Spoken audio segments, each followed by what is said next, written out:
गौतम बुद्ध को आध्यात्मिक गुरु माना जाता है। यदि आप उनके निर्देशों का पालन करेंगे तो आपका जीवन शांत रहेगा। उन्होंने हमें सिखाया कि जीवन के दुखों से कैसे उबरें, दुख कहां से आता है और इस दर्द का कारण क्या है। उन्होंने सत्य, शांति, मानवता और समानता का उपदेश दिया। यदि आप इस कहानी में बताए गए विचार को अपने दिल में समझ लेंगे और उसका पालन करेंगे तो आपके जीवन में कोई दुख नहीं होगा। एक बार एक आदमी गौतम बुद्ध के आश्रम में आया और 2 दिन अकेले बिताने के बाद आश्रय लिया।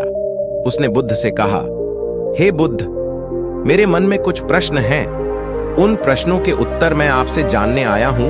भगवान बुद्ध ने कहा, बताओ तुम्हारा क्या प्रश्न है। उस आदमी ने कहा, मैं अपने जीवन से बिल्कुल भी खुश नहीं हूं। मैं हमेशा बहुत दुखी रहता हूं। जीवन में कोई खुशी नहीं है, कोई खुशी नहीं है। मैं जानना चाहता हूं कि मेरे साथ ऐसा क्यों होता है। गौतम बुद्ध ने कहा, पहले तुम मुझे अपने दुख का कारण बताओ।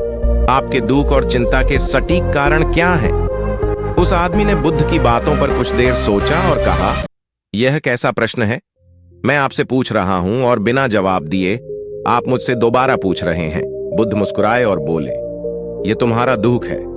आपको पता होना चाहिए कि आपके दुख का कारण क्या है। उस आदमी ने कहा, बुद्ध, आप एक भविष्यवक्ता हैं। आप मन को पढ़ना जानते हैं। आपको सब कुछ पता होना चाहिए। बुद्ध धीरे से मुस्कुराए और बोले, यह तुम्हारी गलती है।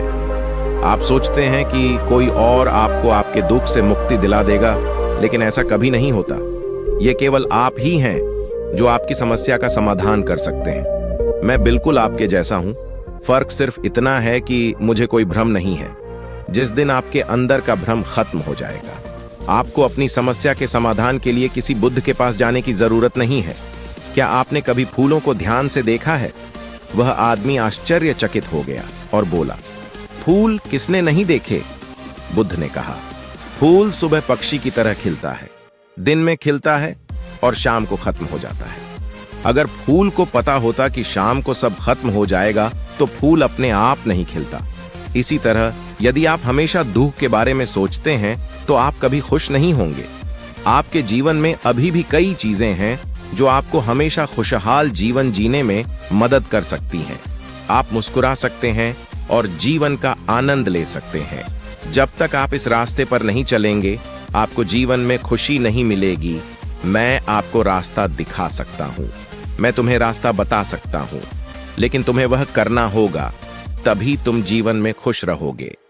यह सुनकर वह व्यक्ति चुप हो गया और कुछ देर सोचने के बाद उसने कहा, लेकिन बुद्ध, मुझे एक बात समझ नहीं आती। क्या मेरे जीवन की सभी समस्याओं का समाधान एक साथ संभव है?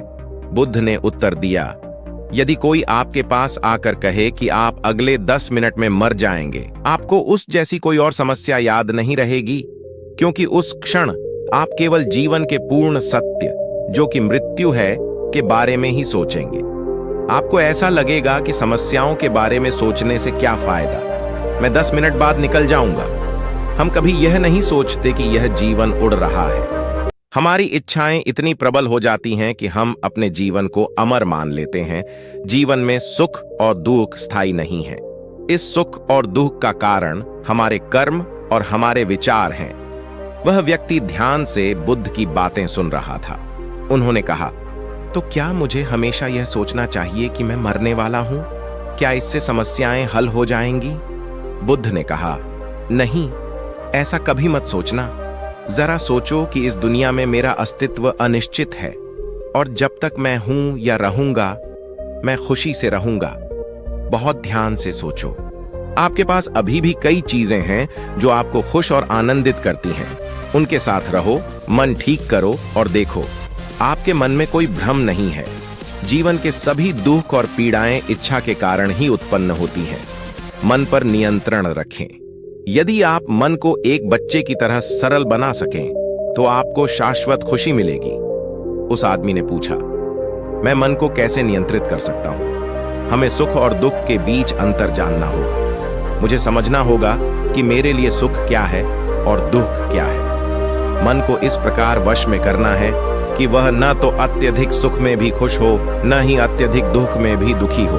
हमें मध्य स्थिति में स्थिर रहना चाहिए। वास्तविक जीवन में विश्लेषण करें तो मेरे दुख क्या हैं या उन दुखों का कारण क्या है।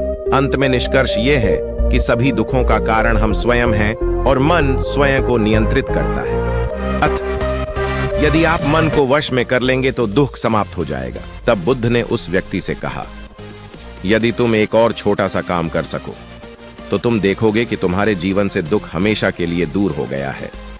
वह आदमी बड़े उत्साह से बोला, बताओ बुद्ध, मुझे क्या करना चाहिए? बुद्ध ने कहा, तुम अगले 2 दिन तक किसी से बात नहीं करोगे। आप एकांत स्थान पर एक कागज के टुकड़े पर अपने दुखों और उसके कारणों के बारे में सोचकर दूसरे कागज पर लिखेंगे। आपको अब भी कौन सी खौशी है और उसके क्या कारण है। जल्दी मत करो, तुम्हें बहुत समय मिलेगा। जाओ और ठीक से सोचो। उस व्यक्ति ने बुद्ध को प्रणाम किया और आश्रम के एकांत कोने में चला गया। 2 दिन बाद वह बहुत सारे कागजात लेकर बुद्ध के पास वापस आया। बुद्ध ने कहा, पहले मुझे तुम्हारे दुख की विषय सूची सुनने दो।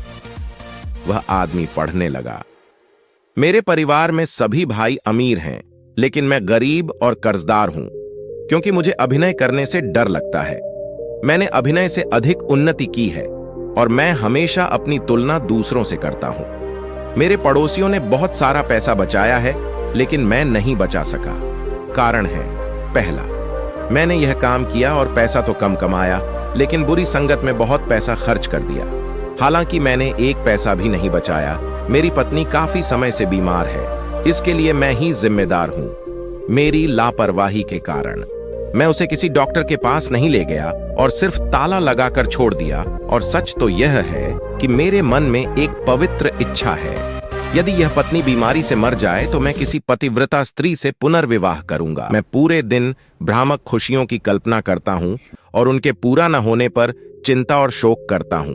और अपने दुखों को भूलने के लिए मैं हर दिन शराब पीता हूं और फिर इसके लिए मैं ही जिम्मेदार हूं। मुझे पता है कि मैं इसे बर्दाश्त नहीं कर सकता, लेकिन मैं सभी को चेतावनी देना चाहता हूं। भले ही मेरे पास ये ना हो, मैं एक शानदार दिन बिता सकता हूं और मैं शराब पीने और नशे का बहाना बनाता हूं। ये मेरे 4 दुख हैं और सभी दुखों की जड़ में मेरे कर्म और विचार हैं।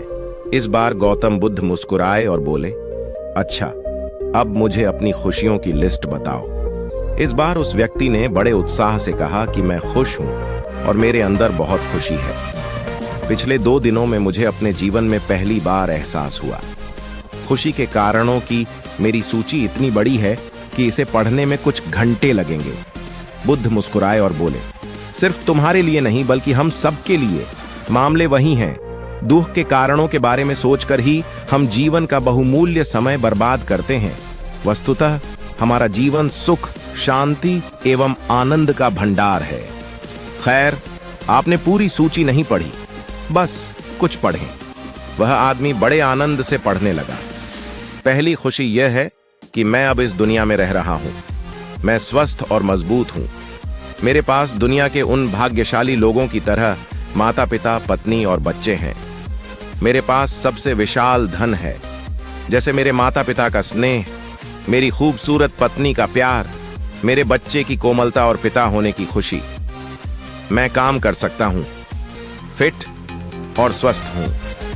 मैं कोई भी कार्य करके अपनी आय में सुधार कर सकता हूं। मैं परिवार के सभी सदस्यों की जरूरतों को खुशी खुशी पूरा कर सकता हूं। मैं खुश हूं क्योंकि मैं जितना हो सके एक खुशहाल परिवार बना सकता हूं, अपने पड़ोसियों और भाइयों से अपनी तुलना किए बिना, उस मानवता के साथ जो आपकी कृपा से मुझ में पैदा हुई है।